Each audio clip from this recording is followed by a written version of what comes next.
Welcome to Immerse Beginnings reading for week 15, day 75.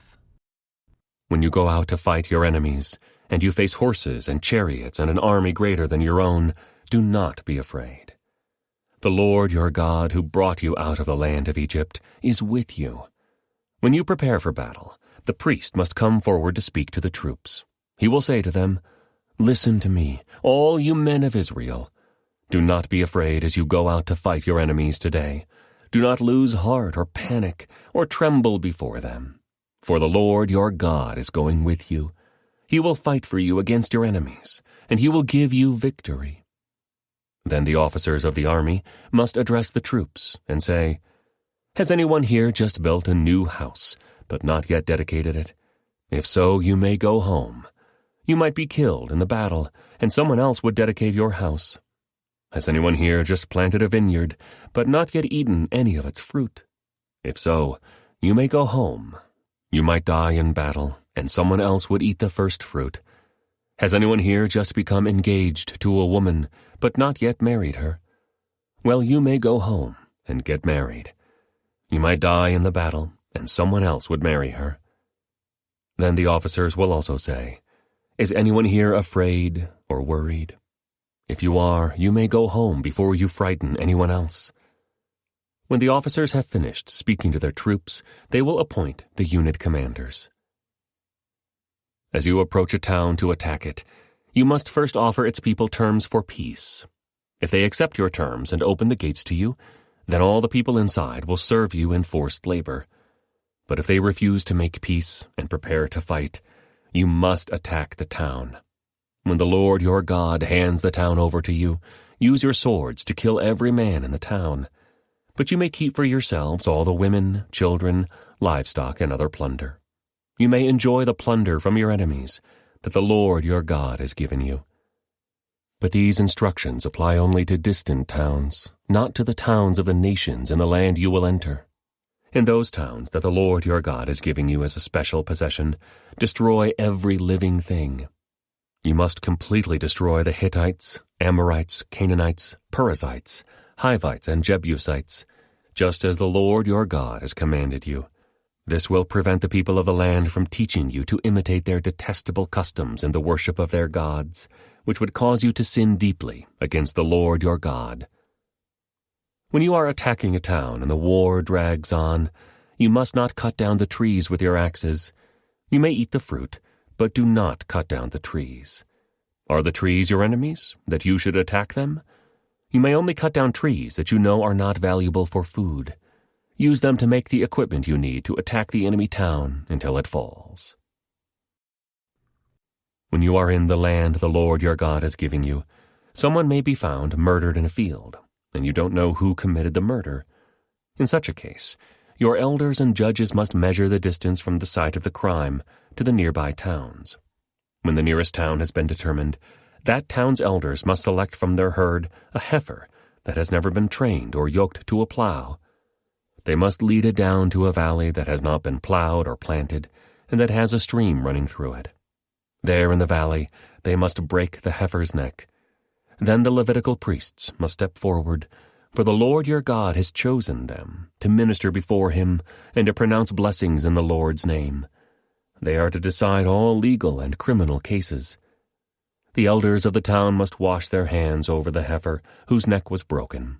Then they must say, "Our hands did not shed this person's blood, nor did we see it happen. O Lord, forgive your people Israel, whom you have redeemed. Do not charge your people with the guilt of murdering an innocent person. Then they will be absolved of the guilt of this person's blood. By following these instructions, you will do what is right in the Lord's sight, and will cleanse the guilt of murder from your community." Suppose you go out to war against your enemies, and the Lord your God hands them over to you, and you take some of them as captives. And suppose you see among the captives a beautiful woman, and you are attracted to her and want to marry her. If this happens, you may take her to your home, where she must shave her head, cut her nails, and change the clothes she was wearing when she was captured. She will stay in your home, but let her mourn for her father and mother for a full month. Then you may marry her, and you will be her husband, and she will be your wife. But if you marry her, and she does not please you, you must let her go free. You may not sell her or treat her as a slave, for you have humiliated her. Suppose a man has 2 wives, but he loves one and not the other, and both have given him sons. And suppose the firstborn son is the son of the wife he does not love.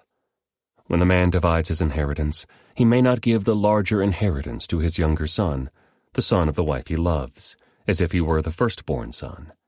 He must recognize the rights of his oldest son, the son of the wife he does not love, by giving him a double portion. He is the first son of his father's virility, and the rights of the firstborn belong to him. Suppose a man has a stubborn and rebellious son who will not obey his father or mother, even though they discipline him. In such a case, the father and mother must take the son to the elders as they hold court at the town gate. The parents must say to the elders, "This son of ours is stubborn and rebellious and refuses to obey. He is a glutton and a drunkard." Then all the men of his town must stone him to death. In this way, you will purge this evil from among you, and all Israel will hear about it and be afraid. If someone has committed a crime worthy of death and is executed and hung on a tree, the body must not remain hanging from the tree overnight. You must bury the body that same day, for anyone who is hung is cursed in the sight of God. In this way, you will prevent the defilement of the land the Lord your God is giving you as your special possession. If you see your neighbor's ox or sheep or goat wandering away, don't ignore your responsibility. Take it back to its owner. If its owner does not live nearby, or you don't know who the owner is, take it to your place and keep it until the owner comes looking for it. Then you must return it. Do the same if you find your neighbor's donkey, clothing, or anything else your neighbor loses. Don't ignore your responsibility. If you see that your neighbor's donkey or ox has collapsed on the road, do not look the other way. Go and help your neighbor get it back on its feet. A woman must not put on men's clothing, and a man must not wear women's clothing. Anyone who does this is detestable in the sight of the Lord your God. If you happen to find a bird's nest in a tree or on the ground, and there are young ones or eggs in it, with the mother sitting in the nest, do not take the mother with the young. You may take the young, but let the mother go, so that you may prosper and enjoy a long life. When you build a new house, you must build a railing around the edge of its flat roof. That way you will not be considered guilty of murder if someone falls from the roof. You must not plant any other crop between the rows of your vineyard. If you do, you are forbidden to use either the grapes from the vineyard or the other crop. You must not plow with an ox and a donkey harnessed together. You must not wear clothing made of wool and linen woven together. You must put 4 tassels on the hem of the cloak with which you cover yourself, on the front, back, and sides. This concludes today's Immerse Reading Experience. Thank you for joining us.